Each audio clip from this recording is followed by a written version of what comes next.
Bueno, buenas noches con todos. Vamos a dar inicio a lo que es esta asignatura de Psicología Aplicada a la Salud y pues vamos a empezar con los temas que fueron establecidos en el PEA. Para esta clase se tiene previsto, iniciar esta clase con la definición conceptual de la psicología de la salud y bases biológicas de la conducta. Listo. ¿Ya? Bueno, vamos a empezar un poco con esta parte de conceptualización y entonces nos dice la psicología como ciencia.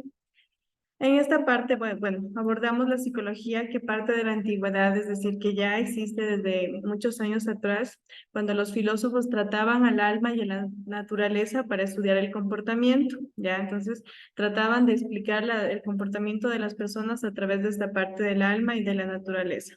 Por tanto, tiene su origen por un lado en la parte filosófica y por otro lado por la parte fisiológica, ¿ya? En la parte de la filosofía es en donde se busca, ¿no es cierto?, la sabiduría de los fundamentos lógicos. Y en la fisiología, en cambio, se trata sobre los procesos vitales del organismo, ¿ya? Ya que hay que entender que la psicología forma parte de la mente, y la mente, pues obviamente, se da origen a través del cerebro, y el cerebro forma parte de nuestro cuerpo. Entonces, es una relación directa entre la mente, la parte de espiritualidad y el cuerpo. Entonces, sí van a estar siempre de la mano, por eso es que se estudia la filosofía y la fisiología juntas durante la psicología, ¿ya?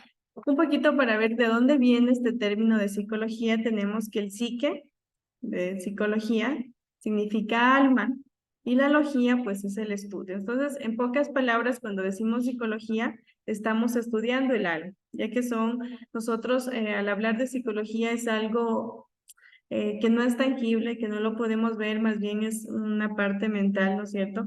Que claro que sí se manifiesta con la parte del cuerpo, porque a veces cuando nos estresamos, cuando tenemos problemas, nos angustiamos, el cuerpo también se enferma, entonces sí está conectado.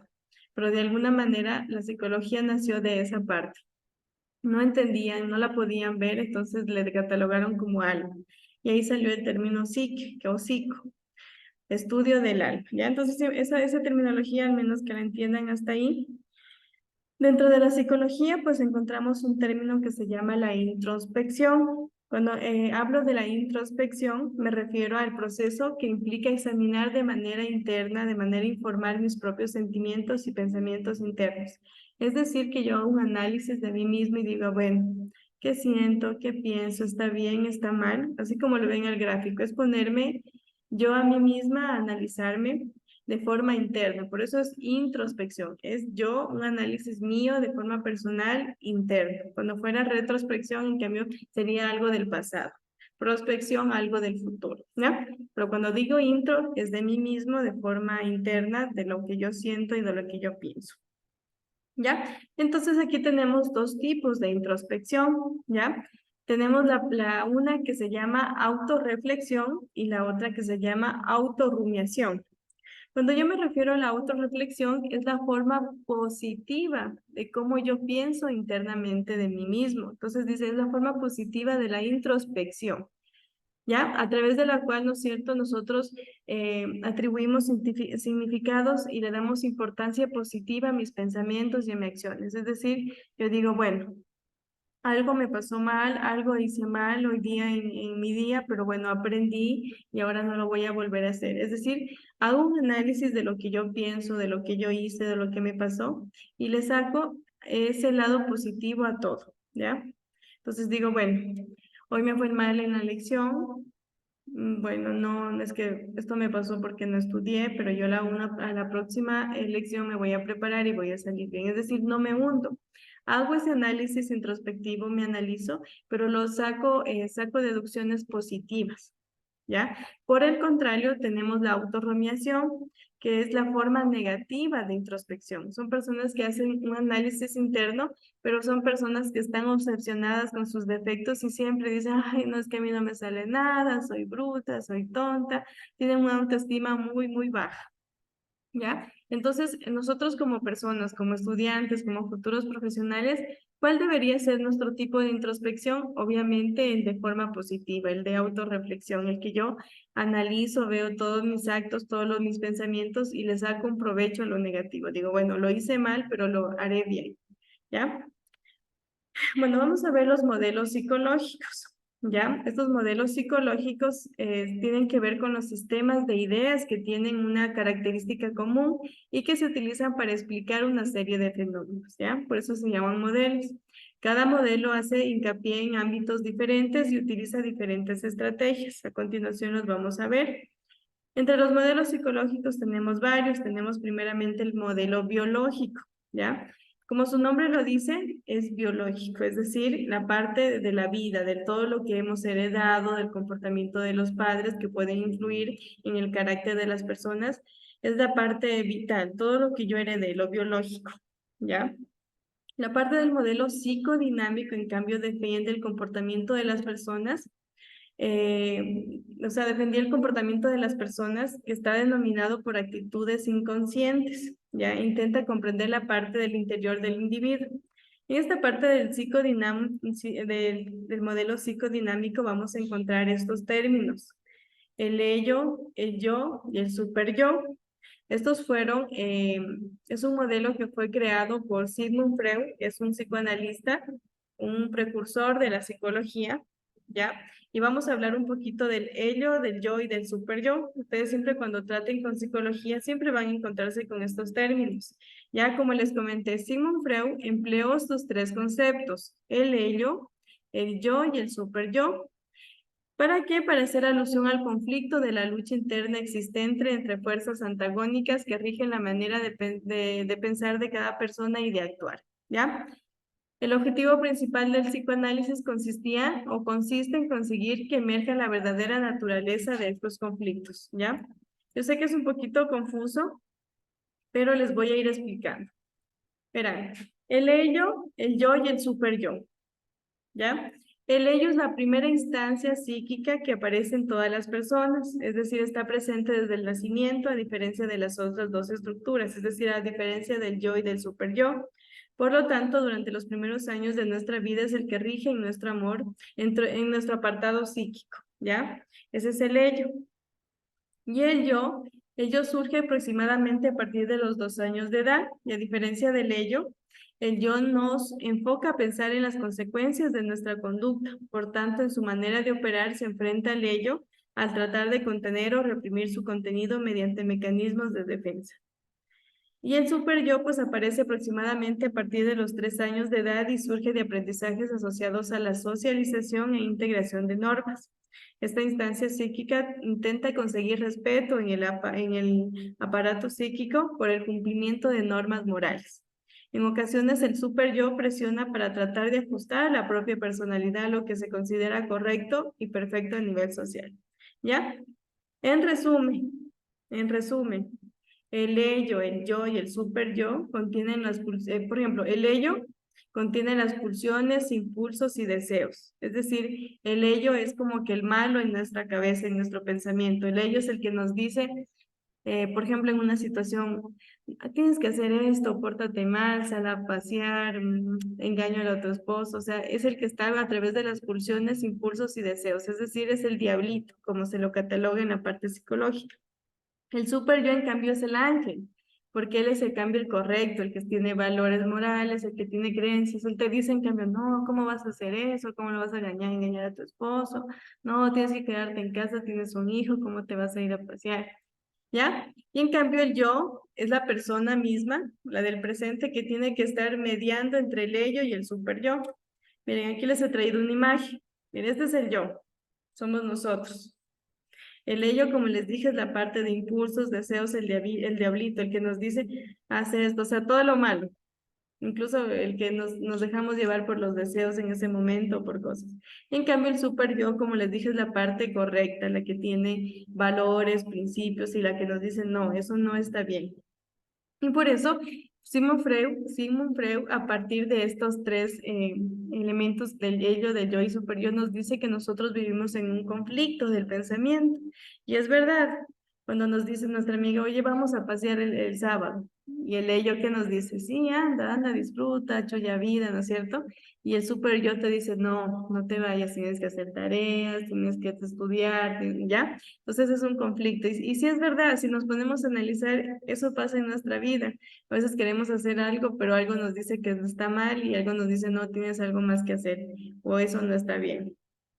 ¿Ya? Ese es un conflicto de pensamientos que vivimos siempre y eso se explica en pocas palabras. Ustedes alguna vez cuando les pregunten o escuchen el ello, el yo y super yo, acuérdense de estas caritas. El yo, soy la persona yo, el presente, la que tiene que lidiar con el conflicto de ambos. El ello es la parte del deseo, de las pulsiones, de la parte, o sea, como que de hacer las cosas en ese momento, que no las piensa. En cambio, el super yo es la persona que está creada con valores, creencias, normas, es decir, es la parte correcta. Por eso se le dice el diablito y el angelito, ¿ya? Aparte también Sigmund Freud nos habla sobre el consciente y el inconsciente. Esos términos son muy importantes dentro de la mente.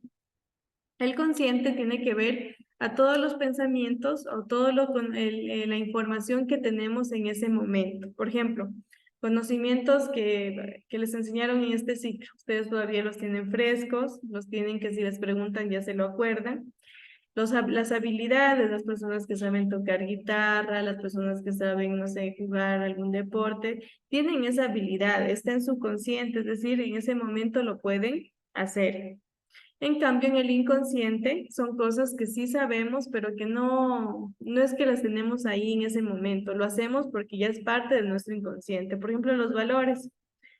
Uno ya porque ya, o sea, el hecho de que ya lo criaron con valores, con principios, eso ya sale natural. Saludar, usted puede estar pensando en cualquier otra cosa, pero cruza delante de alguna persona que usted conoce, automáticamente viene el saludo, automáticamente le ofrecen algo, automáticamente sale el gracias. Son partes del inconsciente que ya nos nace innato. El autoconocimiento, los rasgos de la personalidad forman parte del inconsciente porque no es algo que tengo que pensarlo mucho, está ahí presente. Incluso dicen que el inconsciente también forma parte de sueños o pensamientos de vivencias súper antiguas, que ya no las podemos recordar con facilidad, pero que se manifiestan en mi mente a través de sueños. No sé si les ha pasado que a veces sueñan y dicen, yo soñé, dice, pero yo he vivido eso que soñé, en algún momento yo lo viví, no sé si alguna vez les ha pasado. Son las vivencias que en un momento se dieron, pero que se manifiestan en sueños y forman parte del inconsciente. Lo que pasa, chicos, es que nuestro cerebro es como un CPU, ¿ya? Claro, vamos viviendo ya los que tenemos 20 y pico, 30 y pico años viviendo, se van acumulando, ¿no es cierto?, muchos y muchos y muchos recuerdos, ¿ya? Entonces, ¿qué hace nuestro cerebro? Como cada vez vamos acumulando más conocimientos, más cosas, se van a ir los recuerdos más antiguos, incluso unos eliminándose. ¿Por qué? Porque ya no nos da la capacidad, tenemos que liberar espacio para cosas nuevas. Por eso algunos conocimientos que ustedes o recuerdos que lo hacían que tenían a los 4 o 5 años, tal vez ahora ya no lo recuerdan con tanta claridad como lo hacían hace años atrás. ¿Ya? Y eso se va quedando también en un rinconcito del inconsciente, que a veces nos acordamos como en sueños, como se puede decir, ¿ya? Bueno, siguiendo con los modelos psicológicos, continuamos con el modelo conductista, que se basa en el análisis del comportamiento de los humanos a partir de los estímulos y respuestas que conforman el ambiente físico, biológico y social, es decir, cómo actúa, cómo responde el ser humano ante una situación. En cambio, el modelo humanista defiende a las personas en sí. Defiende que las personas tienen control sobre sus vidas y que intentan alcanzar su máxima potencialidad posible, ¿ya?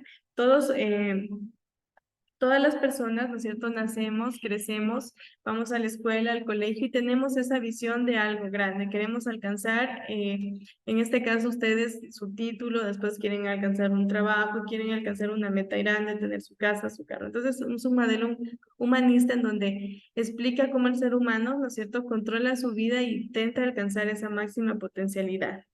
El modelo cognitivista, en cambio, es un modelo que apareció recientemente y se basa en la forma en que las personas conocen, comprenden, piensan acerca del mundo, intentan comprender el modo en que la mente procesa la información qué le llega y percibe, cómo almacena y cómo recuerda la información. O sea, el modelo cognitivista trata de explicar cómo es este proceso de la información, cómo ingresa, cómo la interpreta, cómo se almacena y cómo se recuerda esta información, ¿ya? Como les dije, el cerebro es como un CPU, es como una memoria que tiene que igual incluso ir liberándose para ir almacenando nueva información. Bueno, estos modelos en realidad no es que los soy tan estricta en esto, más bien es para que lo conozcan de forma general. Sí me gustaría que se aprendan los nombres de los modelos, ¿ya? No los voy a torturar como que con estas definiciones, más bien los modelos, los nombres, para que sepan qué modelos han habido, ¿ya?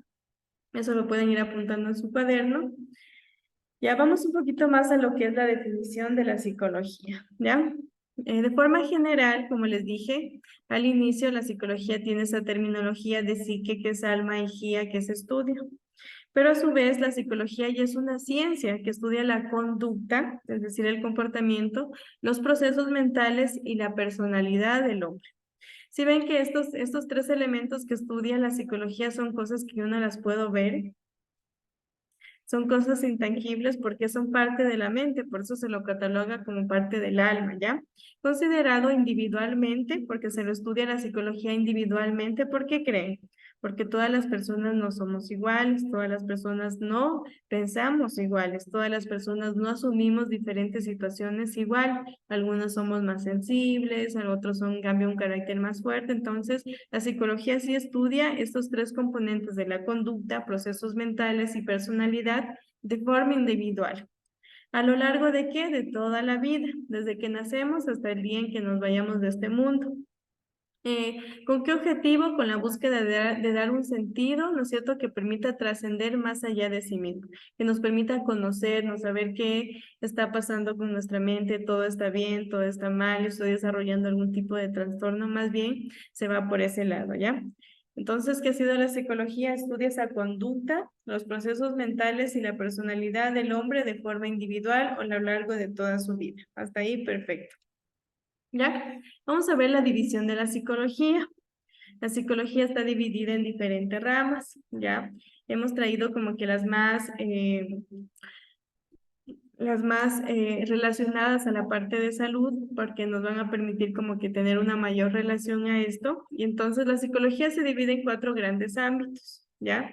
De acuerdo con el modo de estudiar la vivencia. Por ejemplo, la primera división es la psicología general, la otra es la psicología evolutiva, la caracterología y la psicología social, ¿ya? Aquí vamos a hablar una por una. Tenemos la psicología general, que en sí, pues, perdón, la psicología general estudia la vivencia del hombre anímicamente normal, es decir, de una persona que por lo visto no se ve que tiene algún tipo de trastorno. Entonces, eso es una psicología general, estudia la vivencia del hombre que anímicamente normal. Cuando hablo de anímicamente normal, me estoy refiriendo a la parte de los ánimos, de cómo está la parte anímica, de cómo se siente y plenamente maduro en la totalidad de sus funciones y contenidos, ¿ya? La psicología general no se ocupa ni de la patología de la mente, de la psique, ya sea una psicosis, una neurosis, ni de las fases del desarrollo de la psique. Es decir, la psicología general estudia a una persona que esté sana, estaba estudiando cómo va desarrollando su mente a lo largo de los años, más no estudia las enfermedades, ¿ya? En cambio, la psicología evolutiva, como su nombre lo dice, evolución evolutiva, estudia el conjunto de estados y procesos anímicos que se dan durante todo el tiempo de vida, ¿ya? Desde que nacen hasta que mueren, ¿ya? Todo esto va englobado a los sentimientos, pensamientos, como les dije, desde que nacen hasta que mueren. Por eso es evolución. ¿Cómo es que una persona se desenvuelve de niño, ¿no es cierto?, de adolescente, de adulto mayor, y pues hasta su muerte, ¿ya? Acá tenemos, en cambio, la otra división que es la caracterología. Entonces, ¿qué se diferencia? ¿Qué nos dice? Mientras que la psicología general, que la nombramos al inicio, y la psicología evolutiva estudian aspectos comunes que están en toda la población, la caracterología, en cambio, se ocupa solo de estudiar los aspectos diferenciales o el carácter. Por ejemplo, el carácter de cada persona pues, es muy diferente Nadie nace igual, podremos parecernos físicamente a alguien, pero jamás en nuestra forma de desenvolvernos o nuestro carácter, como lo dice ahí. La caracterología se define pues como la ciencia de las características propias y generales de la vida psíquica de cada individuo. Ya estudia las diferencias. Y la psicología social, como su nombre lo dice, la sociedad, personas. La psicología social es el estudio científico de cómo los pensamientos, sentimientos y comportamientos de las personas pueden ser influenciados por la presencia real, imaginaria o implícita de otras personas. Y es verdad, porque a veces nosotros tenemos algún tipo de pensamiento o alguna ideología y viene otra persona y con su presencia, con su forma de hablar, con sus aportes a nuestra vida, puede cambiar nuestra forma de pensar, ¿ya? Por ejemplo, un caso que se da, a veces dice, eh, el man era borrachísimo, dice, y se casó y la man lo hizo cambiar, lo hizo madurar. Entonces, es como la psicología social nos explica cómo son las personas, cómo influyen en nuestros pensamientos, sentimientos y comportamientos, ya sea para bien o para mal. ¿Por qué? Porque si yo me junto o me rodeo de personas malas, personas negativas, pues también me haré una persona negativa, obviamente. Por eso ese viene el dicho. Dime con quién andas y te diré quién eres. Entonces sí influye la parte social. ¿Ya? Em, Vamos a esta parte de aquí, los campos de aplicación. ¿Dónde se aplica la psicología? Pues bueno, vamos a empezar desde la parte de la psicología en la educación. La psicología en educación, sinceramente, es un campo muy amplio.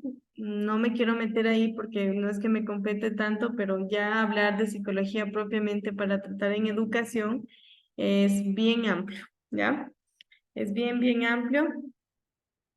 Y pues más que todo aquí en la educación especial. Tenemos esta parte de de la psicología, cuando hay estas diferencias en las personas, cuando hay una desventaja física, por ejemplo, hay sordera, ceguera, retraso mental, dislexia, etcétera. Entonces, sí, contribuye bastante lo que es la psicología, porque los docentes tienen que adaptarse a las situaciones o características propias de cada estudiante. ¿Ya? ¿Por qué? Porque demandan procesos educativos diferentes en los que además de los contenidos académicos se requiere a veces especial atención a los factores emocionales, a las diferencias, a los procesos adaptativos y a otras variables. Entonces, al yo adoptar la psicología en este ámbito de educación, puedo entender, puedo apoyar al estudiante que tiene estos problemas más que todo de diferencias, de deficiencias. ¿Ya? En donde también se utiliza la psicología en la orientación educativa. Ustedes se han de acordar, bueno, no sé si todos, pero la mayoría de instituciones, por lo general cuando son grandes, tienen su psicólogo. ¿Qué hace la psicóloga? Da la orientación educativa, da la parte vocacional, ¿ya? ¿Qué se refiere a la orientación educativa? Pues bueno, a través de la orientación educativa se busca identificar causas de aquellos problemas que tienen los estudiantes que impiden al estudiante lograr un mejor rendimiento. Por lo general, a veces son problemas familiares, peleas en la casa, disfunción familiar, no vive con el padre, no vive con la madre. Entonces, esa parte de la orientación educativa busca pues encontrar ese problema para poder solucionarlo. En cambio, en la parte vocacional, ¿qué significa? Cuando yo hablo de vocación, ¿no es cierto? Es lo que me llama a la atención o lo que me gustaría hacer, porque me gustaría servir algo, viene la parte vocacional. En cambio, aquí los psicólogos utilizan pruebas psicométricas que aplican primordialmente a los estudiantes de preparatoria, los que están en colegio, para ayudarles a buscar más o menos o a identificar qué les gusta, qué les apasiona y poderlos conducir hacia programas educativos ya de universidad.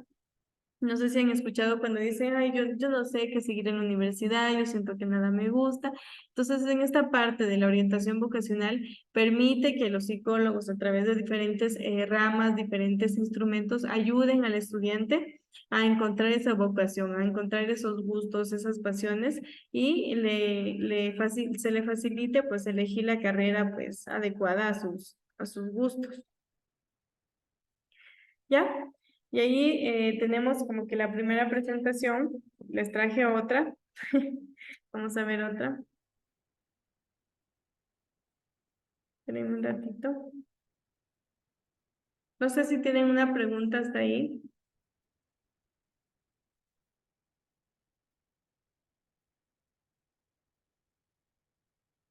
tal vez. Está muy difícil.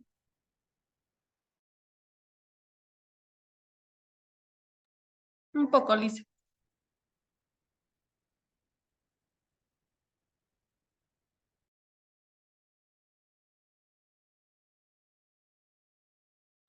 Ya, bueno, esta parte en realidad es bastante teórica, pero claro, la psicología tiene sus dejos, sus cositas que toca leer, pero más es conceptualización y esta parte de la introducción.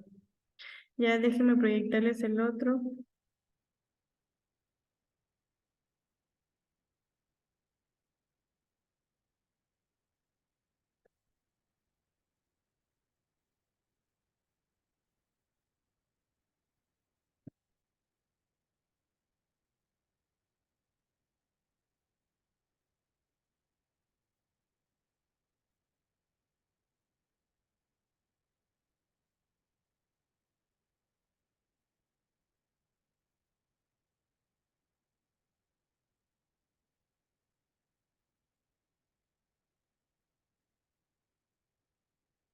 Ya, bueno, es que igual me toca pasar pues bastante rápido con el fin de poder abordar la mayoría de temas. Ya. Ya bueno, lo anterior fue como una introducción de qué era la psicología, no sé qué modelos había, en dónde se lo aplicaba. Y ahora netamente nos vamos a centrar en la psicología aplicada a la salud. ¿Ya? Bueno, ¿qué nos dice la Organización Mundial de Salud con la conceptualización o la definición de salud? ¿No es cierto? Nos dice que es un estado de completo bienestar, tanto físico, mental y social, y no solo la ausencia de enfermedades. Entonces ya desde esa definición ya nos está diciendo la importancia de la parte mental. Yo, el hecho de que yo no tenga una enfermedad como que una enfermedad que se la pueda diagnosticar o que no ha sido diagnosticada porque no la tengo, no significa que yo tenga salud. Puede ser que tenga problemas, que pase triste, estresado, ¿no es cierto? Y ya está afectando a la salud. ¿Por qué? Porque como lo dice el concepto, para yo estar bien, o sea, saludable, completamente tendré que estar bien en estos tres aspectos, físico, mental y social, ¿ya? Esa es la salud y por su parte la psicología es una ciencia, como ya les dije, que estudia los procesos mentales, la personalidad, conducta del hombre, que es evaluado o estudiado de forma individual, nunca de forma grupal. ¿Por qué? Porque cada persona piensa, siente y analiza pues de forma diferente. ¿Ya? Cuando hablamos de la psicología de la salud, pues es un conjunto de contribuciones educativas, científicas y profesionales específicas de la psicología como disciplina. ¿Para qué? Para la promoción y el mantenimiento de la salud, ¿ya? La prevención y el tratamiento de enfermedad, para la identificación de los correlatos etiológicos, es decir, ver las causas y pues también que nos permita diagnosticar la salud, la enfermedad y las disfunciones asociadas y además nos va a permitir el mejoramiento del sistema sanitario y la formulación de una política de salud. ¿Ya? Como les dije, hay personas que, claro, van al hospital, tienen una enfermedad o ingresan por algo, pero por el mismo hecho de que tienen esa enfermedad, ya les agrava mentalmente. ¿Ya? Imagínense un paciente que tiene cáncer. ¿Cómo está esa mente? Que le dijeron tienes el diagnóstico de cáncer. Ya, entonces es muy importante que la psicología sea aplicada bastante en el ámbito de salud, ya, y no solo en los momentos de la enfermedad, sino todo en todas las etapas, tanto en la promoción, mantenimiento, prevención y tratamiento de la enfermedad, como su nombre lo dice. ¿Ya? ¿Cuáles son los objetivos de la psicología de la salud? Pues el objetivo principal o el mayor objetivo, eh, estos se definieron pues en el Instituto de Medicina de la Academia Nacional de Ciencias en 1978, pues y estos objetivos se basaron en la prevención o modificación de las enfermedades. Ustedes me dirán, pero ¿por qué? La psicología pues ayuda a la prevención y modificación de enfermedades, pero ¿por qué? Pues como les dije, y les explicaré pues posteriormente, la mente es un órgano tan frágil, pues que es el cerebro. Y si nosotros pasamos continuamente estresados, continuamente enojados, continuamente pues deprimidos, por ende nuestro cuerpo, nuestros órganos se van a enfermar y vamos a desarrollar algún tipo de enfermedad. Un caso claro es, por ejemplo, la diabetes, que dicen, bueno, le dio diabetes, ¿por qué? Por el sufrimiento. ¿Se han escuchado? Entonces, a través de la psicología vamos a ir por esta parte de prevención o modificación de las enfermedades. Vamos a mejorar el funcionamiento de casos con trastornos, porque a través de la psicología podemos detectar trastornos psicológicos. Obviamente, nosotros como profesionales de enfermería no vamos a detectar trastornos. Esto lo hace ya el profesional en psicología.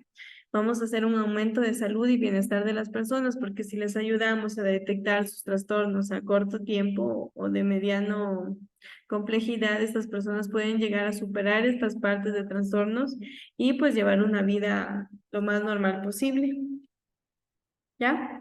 Para lograr pues esta parte del cumplimiento de los objetivos, ¿qué se debe de hacer? Cosas simples como controlar el estrés, ¿no es cierto? Como el hecho de que yo pase estresada, que pase aburrida, que pase enojada, pues va a generar que mi cuerpo, ¿no es cierto?, se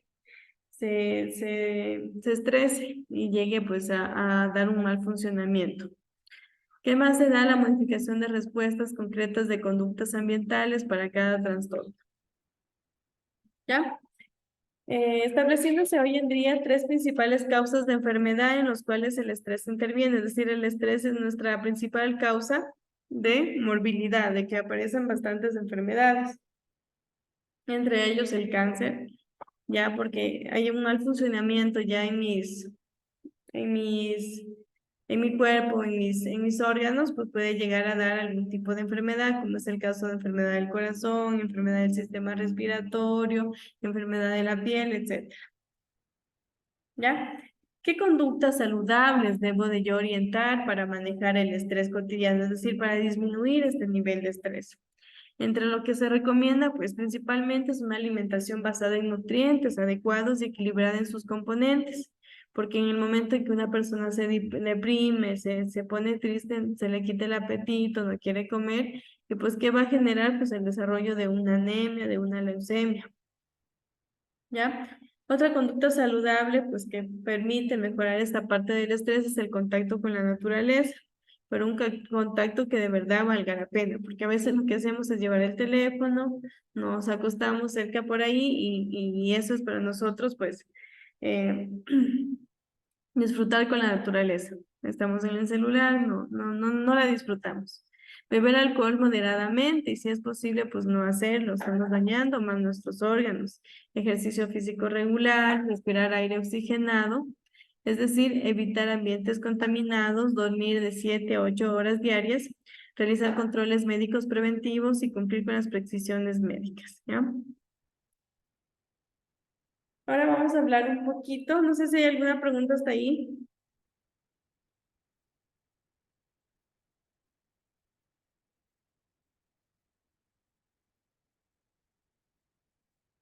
Oye. Sí, dígame. Buenas noches, profe. Mil disculpas, más bien quería solicitarle si me puede ayudar con la asistencia en la segunda hora.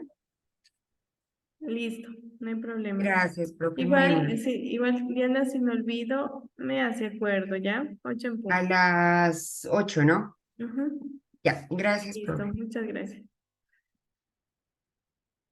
Ya, vamos a ver esta parte del surgimiento de la psicología de la salud. Entonces, la psicología de de la salud surgió a partir de una perspectiva sistémica e integrativa con psicólogos pertenecientes a diferentes áreas psicológicas.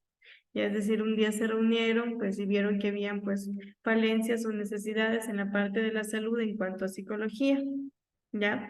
¿Qué decían los antiguos griegos? Es como para darles un cuento, chicos, no se estresen con el texto, ¿ya? Los antiguos griegos, ellos entendían que ambos elementos, ¿no es cierto?, entre la relación la mente y el cuerpo, estaban pues conectadas, ¿ya? Tenían una totalidad y se condicionaban recíprocamente, es decir, que el uno le antecedía al otro y así. ¿Qué nos dice Platón? Decía, así como no se debería intentar curar los ojos sin la cabeza, o la cabeza sin el cuerpo, no se debería intentar curar el cuerpo sin el alma. La parte nunca estará bien a menos que la totalidad esté bien. Como les dije en el inicio, ¿qué nos decía la definición de salud? La salud es el estado de bienestar físico, mental y social. ¿De qué me sirve, no es cierto, que me curen, no es cierto, cierta afección si yo sigo mal psicológicamente, si yo sigo estando deprimida, si yo sigo estando, no sé, mal con mi mente? Entonces, como le dice Platón, se debería curar una persona de forma integral, de forma total. ¿Ya? A su vez, ¿qué le aumenta a Hipócrates? Hipócrates creía que la salud era un estado de armonía y equilibrio relacionado con respecto a las leyes naturales y que lo que le afectaba a la mente también afectaba el cuerpo.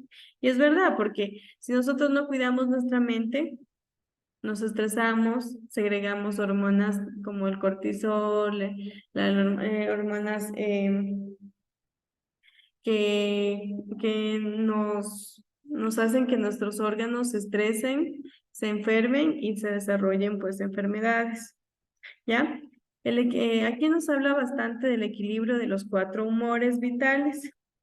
Estos 4 humores pues se basan netamente pues para mantener el estado de salud. Aquí nos habla de términos un poquito confusos, pero los humores, él se basaba en que la sangre estaba relacionada con el corazón, la bilis amarilla con el hígado, la bilis negra con el vaso y la flema con el cerebro. Dice, cuando un fluido dominaba la personalidad, se asociaba con un estado característico de la mente. ¿Ya? Esto ya les voy a explicar más adelante. Según la teoría humoral de los 4 humores que los acabé de mencionar, un individuo estaba sano mientras mantenía el equilibrio de los 4 humores. Es decir, no se quedaba o no se especificaba en uno solo. La persona que estaba sana mantenía un equilibrio entre estos 4 humores. Y cuando dicho equilibrio humoral se alteraba, es decir, alguno se aumentaba más, aquí se llegaba a desarrollar la enfermedad. Es como decían antes, o sea, esta es parte más de que todo de los aportes. ¿Ya? Galeno desarrolló esta teoría de los humores de Hipócrates y los griegos pues afirmaron que las emociones o las pasiones no solo podían afectar el funcionamiento del cuerpo, sino también podían provocar enfermedades. Ya les dije, actualmente eso es muy evidente. Hay enfermedades que se producen por de la parte emocional, por el estrés. Un claro ejemplo es la gastritis, otro claro ejemplo es la hipertensión, el hipotiroidismo, pues que son como que los principales enfermedades productos de esta parte estresora o de esta parte de los humores que no hay como que una uniformidad o igualdad. ¿Ya? Aquí tenemos la teoría de los 4 humores de Hipócrates, en donde nos habla bastante de de la bilis. Por ejemplo, la bilis negra, que era que la persona que tenía esta parte de bilis negra tenía un temperamento melancólico. Era una persona con características de inquieto, inestable, reflexivo, susceptible, ansioso y artístico. En cambio, en la parte de lo que se tenía bilis amarilla, pues era una persona que un temperamento colérico, es decir, era perseverante, ambicioso, decidido, apasionado, extrovertido. Y en la parte de la flema, que aún así lo llama a este humor, era una persona que era flemática, era reflexivo, justo, tranquilo, algo perezoso y adoraba la buena vida. Y por su parte, la sangre que da el temperamento de sanguíneo son personas que son alegres, vigorosos, apasionados, enérgicos y optimistas, sociables y mucho más. Las personas con la parte sanguínea son muy, como lo dice, emocionales, muy chillones, muy llorones. Yo sí me considero una persona sanguínea, pero bueno, eso ya vamos a ver el otro sábado. Vamos a aplicar un test para ver qué tipo de temperamento tengo. ¿Ya? Eso lo vamos a hacer el día sábado de forma práctica. ¿Ya? Luego viene una edad media, en donde se adoptó un enfoque espiritualista, ¿ya? En donde, perdón, en donde la práctica médica estaba bajo el control de la Iglesia Católica. A tal punto, ¿no es cierto?, que en el siglo XII esta dictó una norma en la que se prohibía a los sacerdotes el ejercicio de la medicina para que se dedicaran a sus tareas religiosas propias del ministerio. Es decir, hace años atrás, la parte de la iglesia formaba parte como cabecera de esta parte de servicios sanitarios, de cuidados, pero gracias a Dios, pues ya se desvinculó y la enfermedad se percibía como las consecuencias del pecado. En esta parte de espiritualista, de la parte de religión, se creía que la enfermedad incluso era una maldición divina, ¿ya? Pero gracias a Dios se ha ido desvinculando esa parte, ya no importa de qué religión eres, pues si necesitas atención médica, pues te la dan, ¿ya?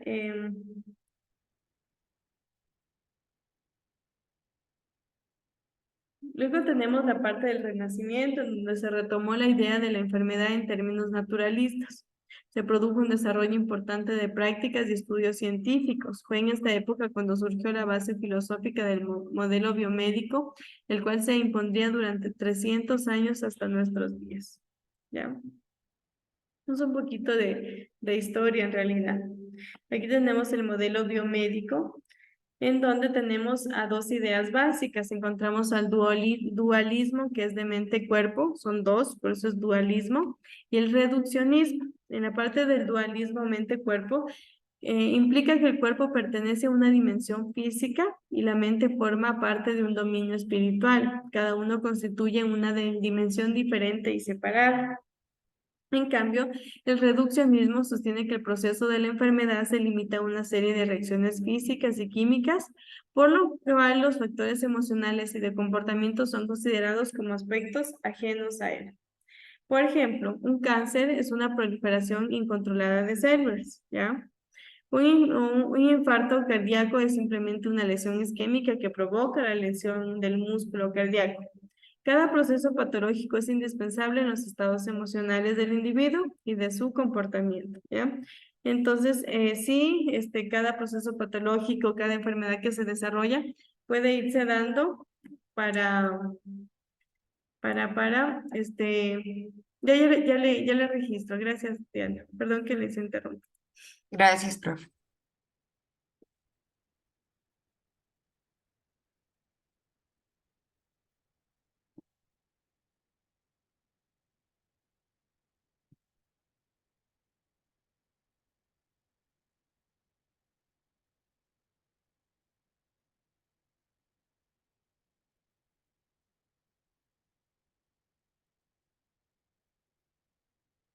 Ya está.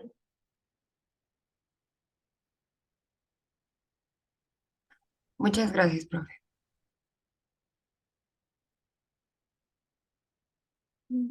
Bueno, a ver, yo sé que eso es un poquito tedioso, chicos, pero es la teoría de la psicología, ¿ya? Luego viene el surgimiento del psicoanálisis y de la medicina psicosomática.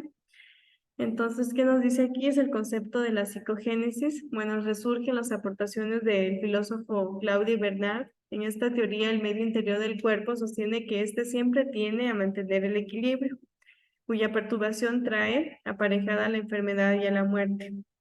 Este investigador afirma que la importancia de los factores psicológicos en las alteraciones físicas, es decir, ellos también aportan bastante, tienen esa relación de que la mente y el cuerpo se encuentran conectadas. Si la mente está enferma, el cuerpo también responde, es decir, el cuerpo siente esa afectación, sufre, se estresa y también puede tener una alteración en sus respuestas. Por eso es que hay enfermedades por el estrés y por esta parte, ¿ya? Entonces, ¿qué nos dice? Pues que Freud, el que nos dijo el eso del ello, del yo y del superyo, también revaloriza la influencia de la mente en la enfermedad. Dígame, Lilia. Dicen, es como la ansiedad que te provoca así a veces como taquicardia, debido a eso. ¿Puede ser, dicen, un ejemplo? No lo escucho bonito, pero algo le escuché de taquicardia. Hablo, dicen, de la ansiedad que a veces produce y debido a eso el cuerpo reacciona y empieza a dar taquicardia, a veces al extremo desmayos, tembladera de las Exacto. manos, que Ajá, sudor, sí, todo eso puede ser, dicen. exacto, o sea, perfecto. O sea, de cosas tan chiquitas, ¿no es cierto? En el momento cuando tengo nervios, ¿qué hace mi cuerpo? Se tiembla, suda, ¿no es cierto? Siento que se me baja la presión, me siento frío y son cosas pequeñas. Imagínense que este estrés que me genera esa ansiedad sea de forma diaria y de manera recurrente. A la final ese estrés me va a generar una enfermedad, eso está científicamente comprobado. Por eso es que la mente y el cuerpo están conectados. ¿Ya? No solo a veces es necesario tener una alimentación adecuada, no solo es necesario hacer actividad física, sino más bien aumentarle a esto la parte de la salud mental, porque si yo estoy bien, o sea, en todos estos aspectos de alimentación, de actividad física y mi mente también, pues ahí sí podré decir que tengo una salud plena. Pero si por el contrario tengo mi mente con estrés, sufrimiento, nerviosismo, miedo, que lo tengo a diario, créanme que podré estar al 100 con todo, pero voy a desarrollar algún tipo de enfermedad. Por ejemplo, yo actualmente estoy con un proceso de gastritis. Ya me hicieron las pruebas de laboratorio para ver si tengo la bacteria y pues salí negativo. Entonces, ¿qué me dijo? Su gastritis es emocional, desde la parte de lo que usted se estresa, sobrecarga. Entonces, sí tiene que ver mucho también esta parte mental. Ya, entonces a cuidarnos también Listen, nosotros. Ujú, dígame. una consulta. Digamos que una persona tiene ansiedad, ¿eso con el tiempo, si no es tratado, va avanzando o se queda ahí? Yo creo que va avanzando, cada vez se hace más pero peor, ¿o no? Claro, o sea, obviamente sí. La ansiedad, si no es manejada, pues a su tiempo, pues va a generar episodios más graves, más críticos, incluso puede ir acompañado con otro tipo de sintomatología o desarrollar algún tipo de trastorno. Entonces sí es muy importante que si usted siente que alguna, o sea, bueno, eso ya lo vamos a ver más adelante, que cuando sentimos diferentes tipos como que de, de características o específicas que ya les iré nombrando más adelante, es aconsejable pues ya buscar ayuda. Yo no soy psicóloga, no soy, pero ya cuando uno siente que ya no está entre uno mismo, porque ¿qué hace uno? Dicen, bueno, a ver, todo está en mí, voy a tratar de controlarme, voy a respirar, pero a veces esta ansiedad, a veces esta depresión supera. Sentimos que nos ahogamos, sentimos que va más allá, porque hay diferentes episodios. Tal vez alguno, nadie ha experimentado eso, pero hay situaciones en que ya no supera.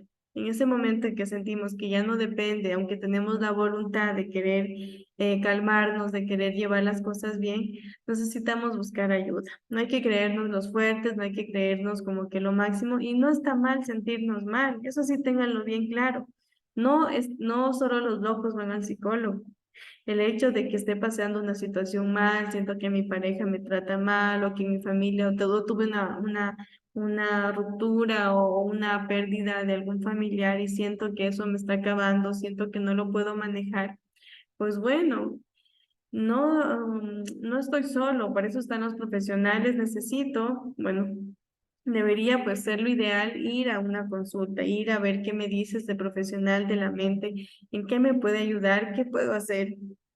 Ya no nos sintamos como que observados, porque eso es lo que ha habido en años anteriores en que la gente no iba al psicólogo porque decían que solo los loquitos iban y que si te veían el psicólogo te tachaban de loco, ¿ya? Entonces más bien tendríamos que ir cambiando ese chip porque somos humanos, somos personas, somos seres que estamos expuestos a cualquier situación. Dígame, Carmen. O sea, Lisen, yo pienso que lo que usted dice está bien, pero por ejemplo hay personas que son pobres, que no tienen, digamos, para una consulta, porque, o sea, son caras las consultas con un psicólogo. Ajá. Es Y que a veces, por ejemplo, en el hospital, o sea, sí hay psicólogos, pero es difícil coger una cita ahí, o sea. sí, ajá. Ah, Ese es otro tema, verán, que tiene mucha discusión y desgraciadamente es algo que aún le falta a nuestra salud pública pues manejar, ¿ya? Tenemos bastante, digamos, en un hospital, tenemos bastantes médicos, especialistas en tantas ramas, pero tenemos uno o dos psicólogos y tenemos un montón de gente que necesita ayuda. Un día hablábamos con una psicóloga clínica y ella me decía que ella le causaba desesperación porque había mucho paciente que necesitaba ayuda. Me dice Paula, yo atendía a un chico, un joven que estaba con pensamientos suicidas y pues ese primer contacto que tuvo con él, pues le pudo analizar y pues Le había dicho pues para verse en otro encuentro, pues tú sabes que el siguiente encuentro va a ser en meses porque hay tantas personas en espera. Y pues me dice, ese día lo vi, conversamos, hablamos y después de unos meses hasta que llegaba el turno para nuevamente verlo, él ya había muerto. ¿Ya? Entonces, desgraciadamente sí, es una desventaja muy grande.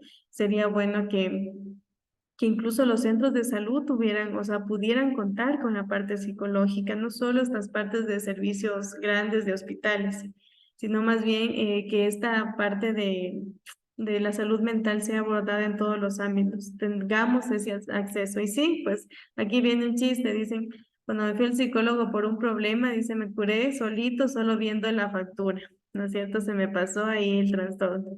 Dígame, Diana.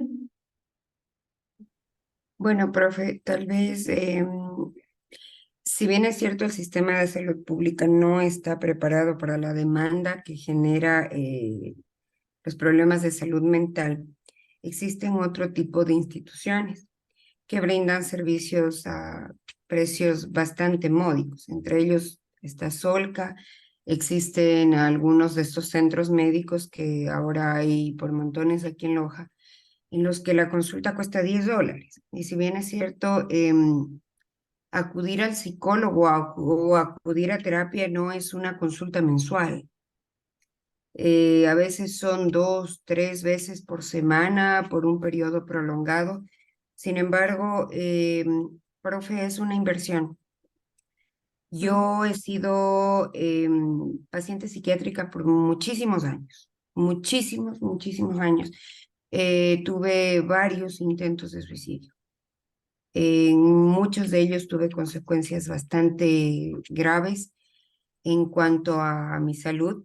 Perdónenme, está mi papá justo detrás mío. Tuve consecuencias muy graves y nunca lograba comprender cuál era el fondo de los problemas emocionales que yo tenía. ¿Por qué? Porque llegaba un psicólogo o a un psiquiatra, estaba 2, 3 citas y me iba porque costaban $40 cada cita, más los medicamentos, porque en mi caso me medicaban. Eh, Al final abandoné todos los tratamientos, las consecuencias los sufrió mi mente, porque sentía que se siente, es una cosa impresionante, porque uno sabe que está la familia, uno sabe que está su hijo, uno sabe que tiene trabajo, que tiene amigos, que tiene todo, pero cuando uno cae en un cuadro depresivo, no importa. Da igual, o sea, sí, está mi hijo ahí sentado en la otra habitación, pero no me importa. No sé qué tengo, pero no me importa. No me importa perderlo todo porque no sé qué tengo.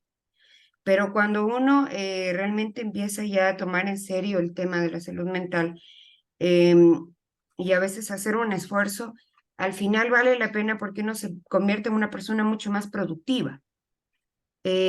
Cuando uno empieza a ver los beneficios de un tratamiento, eh, la vida cambia, se ven los colores de la vida. Justamente yo conversaba el día martes, me parece, con mi neurocirujano, y yo le decía, yo no sé qué hizo la cirugía conmigo, porque en mi caso se había debido al hecho de que yo no estaba produciendo varios neurotransmisores por el tumor cerebral que tenía. Sin embargo, yo le decía, para mí fue lo mejor, porque en este momento no tengo ganas de tomar, no tengo ganas de fumar, no tengo ganas de reanclarme, no tengo tristezas. Sí, o sea, hay cosas que obviamente a uno lo ponen triste, pero ya no llego a un punto de depresión del que no me pueda levantar. Me siento triste, a veces lloro un poco, pero de repente digo, no, o sea, vamos, aunque sea me voy a comprar un helado en la tienda y la vida cambia. Entonces, el aspecto de la salud mental sí tiene solución y realmente es una inversión. Es un poco caro tratarse, sin embargo, los beneficios son espectaculares. Eso quería nada más aportar, profe. No, sí, muchas gracias. Ah, qué lindo poder escuchar de su parte que ha vivido esto, que lo ha vivido carne y vive en carne en propia. Y pues sí, muchas personas, incluyéndome, a veces pensamos que estamos bien, que el hecho de no tener una enfermedad, pues como que diagnosticada, como les dije, una gastritis, algo con un diagnóstico que no sea de la mente, estamos sanos, pero no. El cerebro es un órgano vital, un órgano creo que el más frágil, que si no lo cuidamos, pues estamos expuestos a que en cualquier momento desarrollemos cualquier tipo de trastorno. Nadie nos libra, no nos sorprendamos de alguien que tal vez tenga algún tipo de trastorno admirándonos. En cualquier momento nos puede ocurrir, más bien tenemos que hacer esta parte de la sororidad, de ser empáticos. Y pues sí, o sea, tratar esta parte de la psicología sí es un poquito delicado porque como lo dice Diana, sí hay bastantes actualmente lugares donde podamos acceder, pero desafortunadamente, pues la mayoría de estos centros, pues no digo que sean malos, o sea, no me quiero ir a ese lado, pero son psicólogos jóvenes que a la final eh, nos permite como que a veces como que truncarnos un poco al inicio, porque tal vez para ellos sea nuevo en nuestro caso y el hecho de estar cambiando de psicólogos también es un poco de afecta al paciente, ¿ya? Lo ideal sería que la persona tenga un psicólogo, uno de cabecera desde el inicio hasta el fin, porque el hecho de estar cambiando, porque a veces se dan las circunstancias, también van a afectar al paciente. El hecho de estar contando lo mismo y lo mismo también le hace a la persona, a la víctima desde ese sentido. Bueno, para seguir con la materia, porque igual nos se irá dando más espacios para ir conversando, pues como les dije, muchas enfermedades se van dando por esta parte emocional. Por ejemplo, aquí tenemos enfermedades psicosomáticas, ¿ya? Tenemos la parte, por ejemplo, el dolor de espalda baja, que está asociado con la falta de apoyo. No digo que sea directamente asociado, pero así lo dice o tenido una fuerte relación con estas enfermedades. Por ejemplo, el lóbulo occipital, ¿no es cierto? La cefalea tensional, dolor de cabeza, por lo general está asociado a ansiedad, depresión, estrés, emociones deformadas. Los problemas familiares también pueden causar enfermedades respiratorias. Bueno, es de forma general, no les digo que exactamente va a pasar eso, pero es un ejemplo. Por ejemplo, las contracturas en el área torácica izquierda, por lo general se da por un conflicto con lo masculino. El dolor de las muñecas con la negación a la realidad, a veces no nos gusta aceptar muchas cosas, los quistes de muñeca igual, el dolor en las rodillas, ¿no es cierto? Se relaciona con la parte de la persona orgullosa, soberbia, desvalorización afectiva, el dolor de talón con el conflicto, ¿no es cierto?, con las madres, el miedo al avanzar. No estoy diciendo que es netamente, no vayan a decir me duele el talón y es porque tengo un conflicto con mi madre, sino más va, o sea, vamos al hecho de que tratamos de dar una explicación de que cualquier parte de nuestro cuerpo puede verse afectado por el hecho de que estamos viviendo una parte, un momento de tensión en nuestra vida. ¿Ya? Vamos a esta parte de acá, miren, igual de una forma como que gráfica, ¿no es cierto? El estrés, me duele la cabeza, ¿no es cierto? El rencor, me duele el cuello, carga emocional, me duelen los hombros porque a veces nos sentimos tensos, miedo a los cambios, es decir, de forma, ¿no es cierto?, que se nos va alterando cualquier parte de nuestro cuerpo, con dolores, ya sea de manera articular, muscular o ya sea de manera que se expresa en una enfermedad. Ya aquí nos aparece un término que es la lexitimia. Etimológicamente, la lexitimia viene del significado de sin palabras para los afectos. Ya, Sid Neos es un personaje que definió a esta terminología como la incapacidad para identificar y expresar las emociones. Hay personas que tienen esta lexitimia, es decir, no pueden, o sea, no identifican bien sus emociones y tampoco las pueden expresar. Y de acuerdo con Nemia, que es otro autor, pues explica que las personas que tienen este tipo de personalidad alexitímica se caracterizan por la incapacidad para describir los afectos verbalmente. Por ejemplo, hay personas, bueno, no puedo decir que yo haya tenido, pero yo, por ejemplo, de niña, yo nunca crecí en un entorno donde teníamos esa costumbre de decirnos cosas bonitas, de expresarnos como mi amor, mi vida. Nunca, mi cielo, nunca los escuché y nunca los podía tampoco articular. No digo que yo tengo eso, pero estoy dando como que un ejemplo. Cuando yo tuve mi primer novio, uy, se me hacía rarísimo decirle eso. Por texto podía escribirle mi amor, pero yo en persona, como nunca había nacido en ese ambiente, créanme que me era tan complicado. Pero una vez que nació mi hijo, todo cambió. O sea, todo me nació fluido, era tan hermoso y desde con mi hijo pude desarrollar esta parte de poder expresar verbalmente estas palabras afectivas. Y desde ahí yo puedo decir a cualquier niño, mi amor, o sea, ya me sale natural, le puedo decir a cualquier persona en mi vida, o sea, de una forma de cariño. Entonces yo sí sentí esa parte de que, wow, ese cambio radical. Dígame, Lilian. Dicen, ¿y qué pasa cuando no creces con eso, ese ámbito afectivo? Pero en cambio, cuando tú creces, es como que te gusta que te abracen así en ese ámbito. Así, o sea, así necesitas cariño, tienes que estar abrazando, así todo eso. Y no es como que lo evitas, sino que lo necesitas. ¿Cómo así? Con anticonceptivos que no le escucho bien.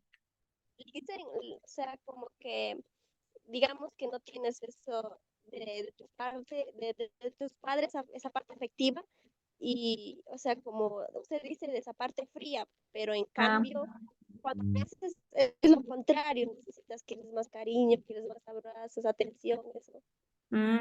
ya le entiendo. O sea, quiere decir que usted tuvo una falta de ese apego, de ese cariño y lo trata de buscar en otra persona. Algo así. Sí, sí, así, algo así, sí. Claro, eso mucho, bueno, va a depender bastante de la personalidad de la persona. Ya, a veces somos personas que somos muy dependientes, con el autoestima un poco baja, que sí creemos que otra persona nos puede suplir eso. En cambio, a diferencia, habemos otras personas que somos muy independientes, que sí podemos con todo. En realidad va a haber, depende mucho de su personalidad, de su carácter y temperamento. Bueno, ya lo vamos a ir viendo, igual después más adelante, qué es carácter, qué es temperamento, con qué nacemos, qué desarrollamos en la vida y así, ¿ya? Dígame, Jenny. Dicen, es como cuando, por ejemplo, de niños tal vez, eh, digamos, no hay como muestras de cariño de los padres a los hijos. Cuando uno crece, es como que a uno le resulta raro como recibir un abrazo, como una incomodidad. Ujú. Sí, ajá. Bueno, yo también era así, a mí no me gustaba que me abracen, a mí no me gustaba eso, porque se me hacía raro, o sea, yo no había nacido en ese ambiente también de full afecto, pero más que todo, yo, no es que tengamos algún trastorno, más bien es por esa falta de costumbre. Pero mira, una vez que nació mi hijo, una vez que tuve esa parte como que de amor incondicional, pues salió fluido, o sea, de ahí nadie me paró. Obviamente, pues tampoco es que voy a andar abrazando a cualquiera. Tenemos a nuestras personas. Y me da gusto porque a partir de que yo pude desarrollar eso, yo le enseñé a mi madre a hacer eso.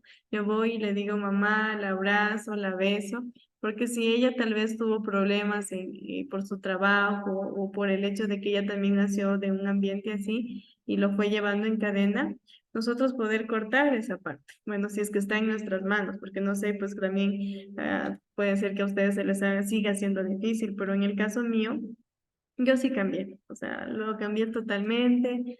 eh, y ya, pues, o sea, mi mami, yo siento que ella sigue siendo un poco fría en ese sentido, pero yo he logrado cortar ese hielo un poco, de decirle, de cambiar esa parte, ¿ya? Entonces, sí, va a depender mucho, no le estoy diciendo que sea algo malo en usted, sino más bien la falta de costumbre. Y cuando uno no está acostumbrado, nace en un ambiente donde no fue así, pues no se le hace, pues, cotidiano, más bien se le hace raro, pero eso no quiere decir que esté mal en usted, ¿ya? Más bien, hay otro tipo de trastorno donde personas que son asociales, que odian o rechazan, les causa ansiedad el hecho de estar con personas o que alguien les toque. Eso es muy diferente, ¿ya? Para que eso ya también lo vamos a ir viendo después. Esto va poco a poco, ¿ya? Bueno, aquí, ¿qué tenemos? Bueno, aquí Crystal, que es otro personaje, él conceptualiza, ¿no es cierto?, este rasgo como una alteración de la personalidad en la cual se diferencian tres tipos de trastornos, tanto el cognitivo, el afectivo y las relaciones interpersonales. Ya en la parte cognitiva se refiere a un estilo de pensamiento operatorio, pragmático y detallista, ¿no es cierto?, dificultades para simbolizar o utilización de símbolos como signos, ¿ya? En la parte cognitiva y no afectiva, ¿no es cierto?, la dificultad para verbalizar emociones, para diferenciar las sensaciones corporales o actuaciones impulsivas. Y lo que respecta al tercer tipo, que son las relaciones interpersonales, el trastorno implica básicamente la alteración de la empatía, es decir, son personas que al no desarrollar esta parte de afección, de afecto, de emoción, no son capaces de ponerse en los zapatos de otra persona, ¿no? Les da igual, ¿ya? Ya, y vamos a esta parte del modelo biopsicosocial. Este modelo es muy conocido, muy hablado. En la parte de lo que es salud siempre lo hablamos porque engloba esos tres factores, la parte psicológica, biológica y social.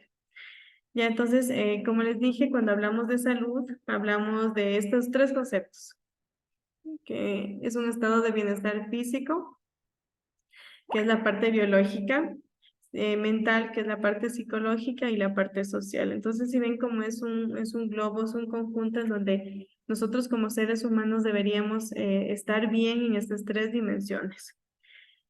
¿Por qué lo psicológico? Porque, ¿no es cierto?, es nuestra mente, es lo que sentimos, es lo que vivimos. Lo biológico, que es nuestra parte de la funcionalidad de nuestro cuerpo, nuestros órganos, estamos bien. Y la parte social, porque al ser seres humanos, seres entes de un conjunto social, necesitamos relacionarnos, ¿ya?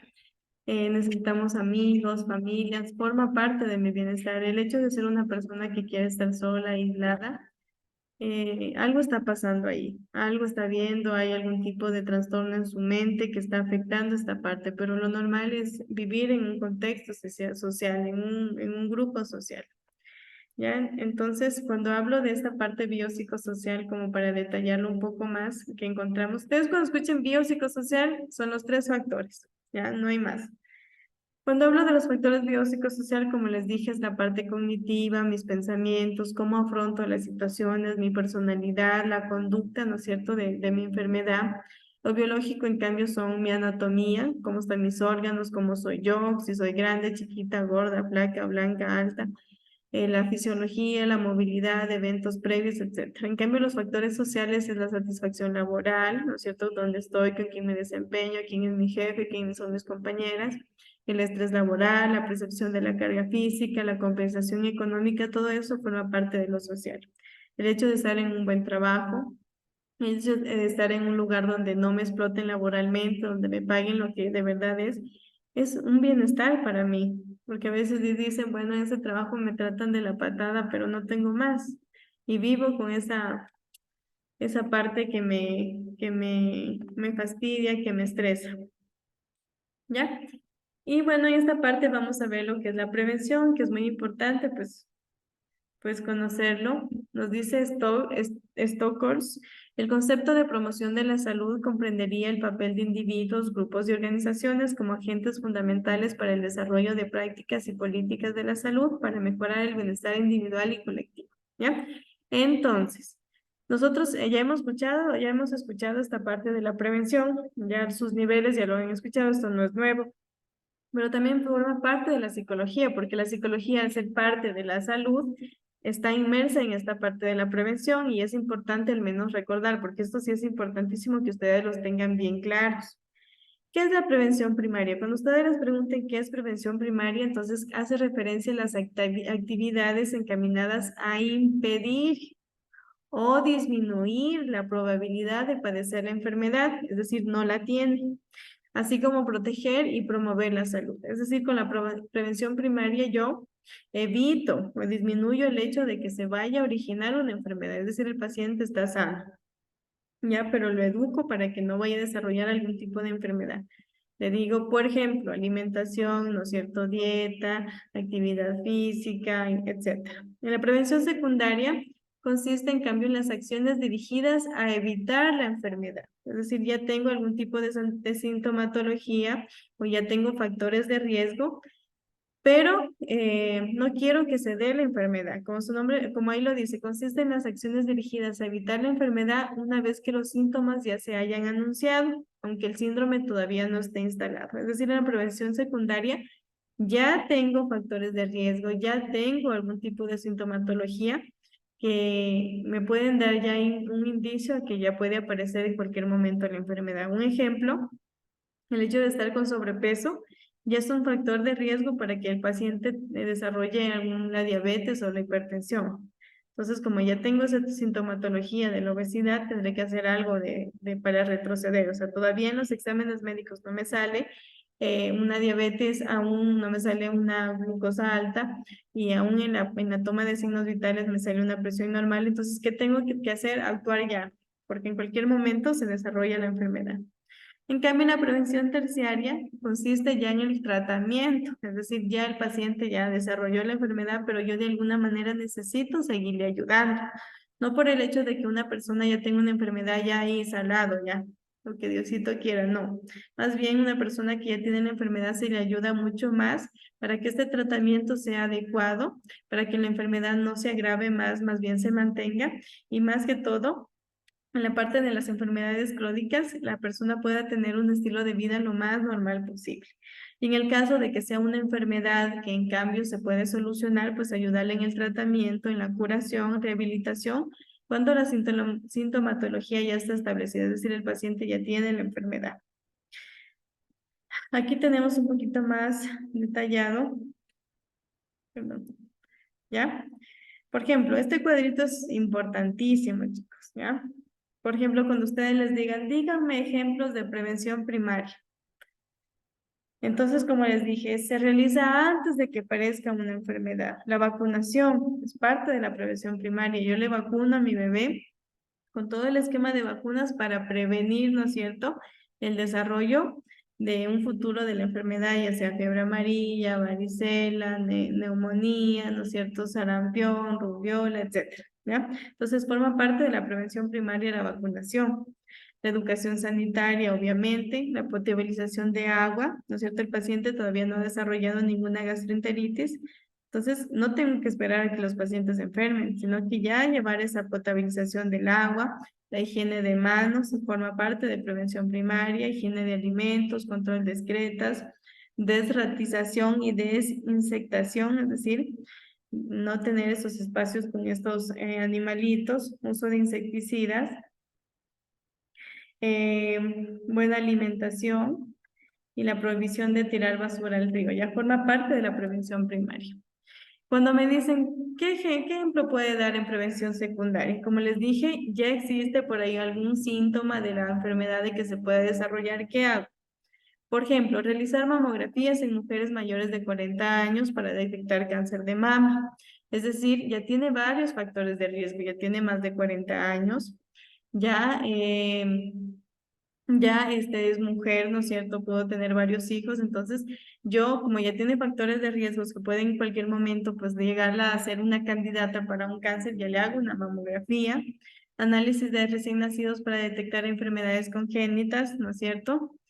Análisis de antígeno prostático, de PSA en hombres para detectar cáncer de próstata. Se lo hace también en los adultos, placa de tórax, coloscopía y Papá Nicolau, análisis de sangre, consultas periódicas al médico, ¿ya? ¿Qué objetivo tiene esta prevención secundaria? Pues detectar una enfermedad en su mínima expresión para una temprana identificación del daño. ¿Ya?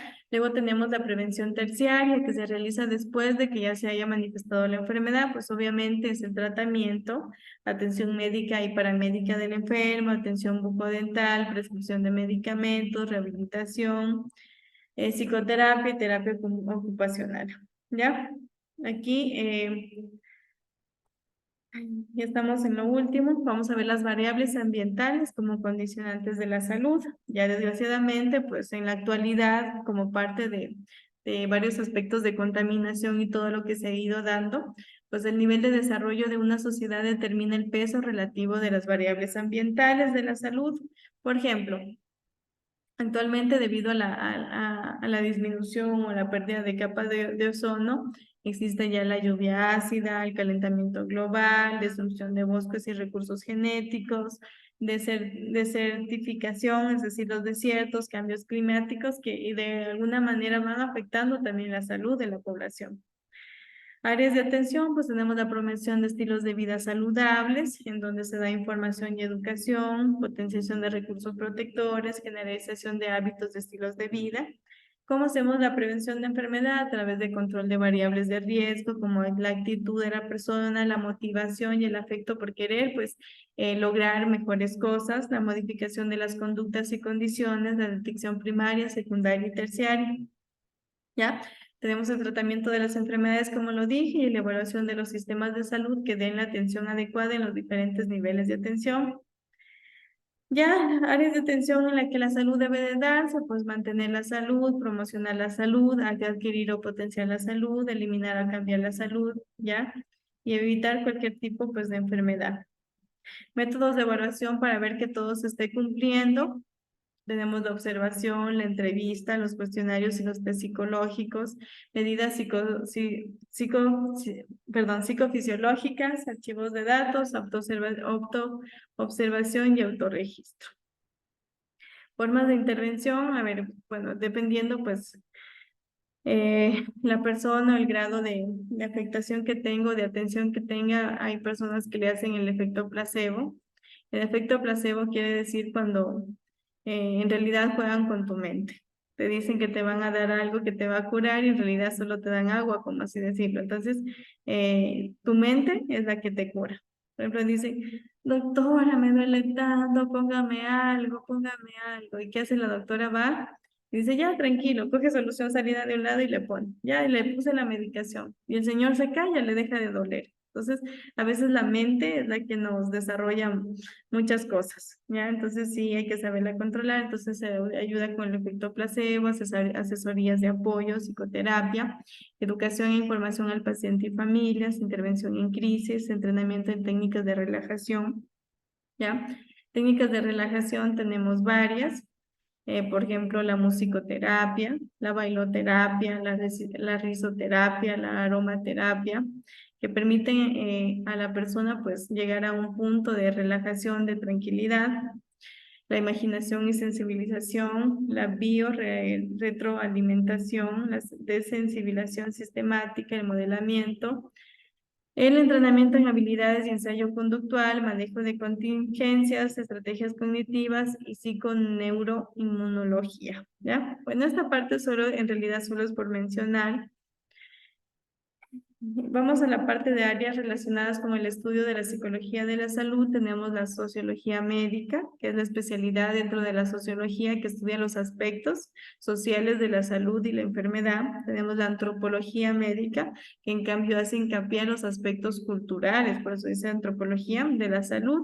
Es decir, comprende las cuestiones de la salud como un reflejo de la cultura en su totalidad. Ustedes saben que la salud pues ha ido cambiando y ha ido evolucionando a lo largo de la vida.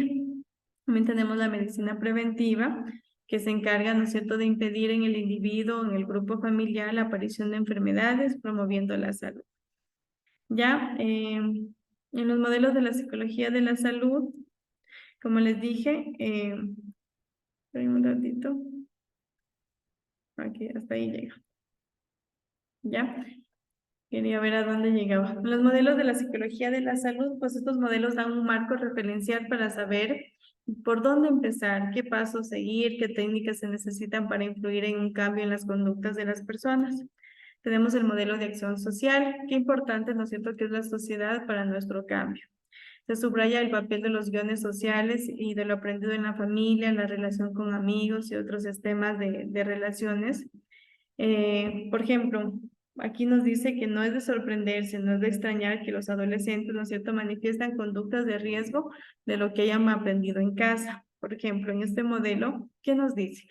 Que nosotros al ser unas personas, un ente social, al estar, pues, crecer en un ambiente social, todo lo vamos aprendiendo de los mismos. ¿Y cuál es nuestra primera familia, nuestra primera parte social? Nuestros padres. Entonces, todo lo que aprendamos en casa, lo llegamos a replicar en la sociedad. Todo lo que aprendamos con nuestros amigos, igual lo llegamos de alguna manera a aprender y a replicar.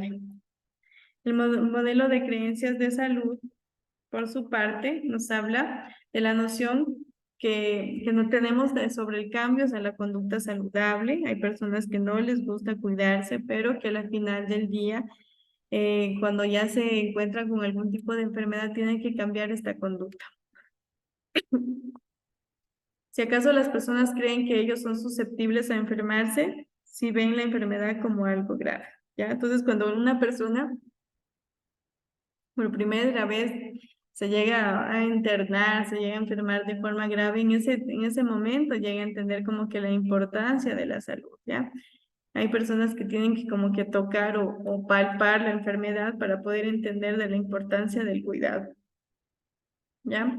Tenemos el modelo de reducción de riesgo que intenta un cambio de actitudes a motivar a la persona a desarrollar habilidades conductuales que reduzcan el riesgo, es decir, ser personas que se anticipan a todo, ¿ya? Personas que nos anticipamos a riesgo son personas que andamos alerta siempre, es decir, que estamos viendo todo, si nos vamos a los juegos mecánicos de la feria, estamos viendo todo a ver si esa estructura está bien puesta, cosas así, o sea, les estoy dando ejemplos chiquitos. Y pues obviamente siempre medir el riesgo para no desencadenar a una consecuencia grave. Se intenta crear una red de apoyo social que refuerce estas conductas preventivas o de bajo riesgo. Modelos, perdón.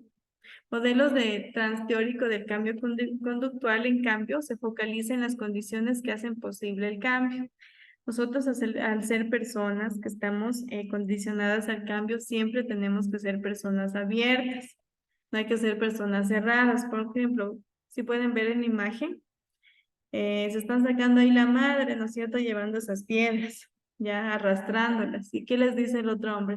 Tengan las ruedas. Dicen, no, gracias, estamos muy ocupados. A veces las personas no nos abrimos a los cambios y no sabemos que los cambios o no nos damos cuenta que los cambios a veces nos pueden solucionar la vida.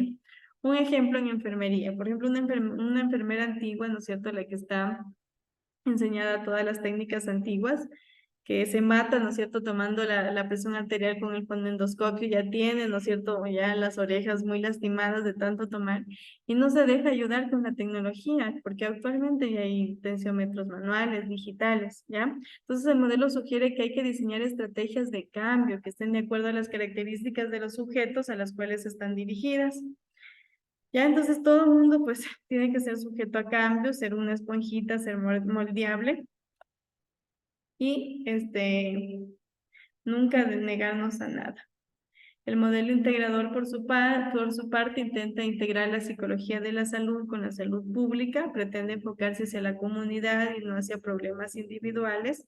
Es decir, como su nombre lo dice, integra, es decir, aquí se basa en poblaciones grandes, comprende el estilo de vida y los factores conductuales dentro del entorno en el cual se da. ¿Ya? Bueno, ya hasta ahí vamos a quedar, ahí se acaba.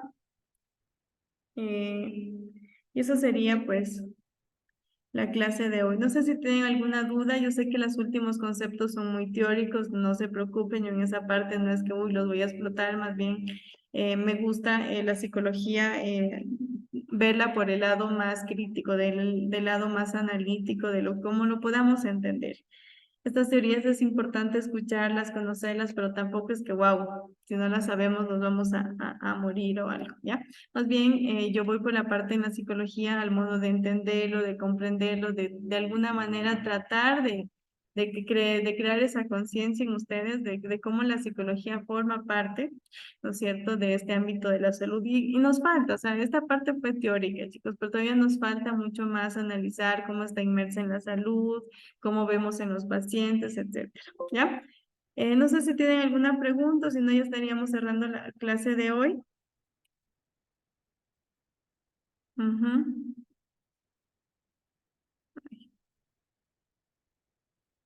No sé. No, profe, todo claro.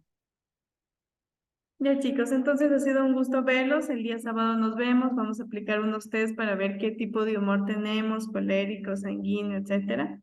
Y pues nada, nos vemos el día sábado y que tengan una buena noche. Hasta luego. Gracias, Gracias. licenciada. Gracias, Igual, Liz. gracias, profe. Gracias, licenciada. Gracias.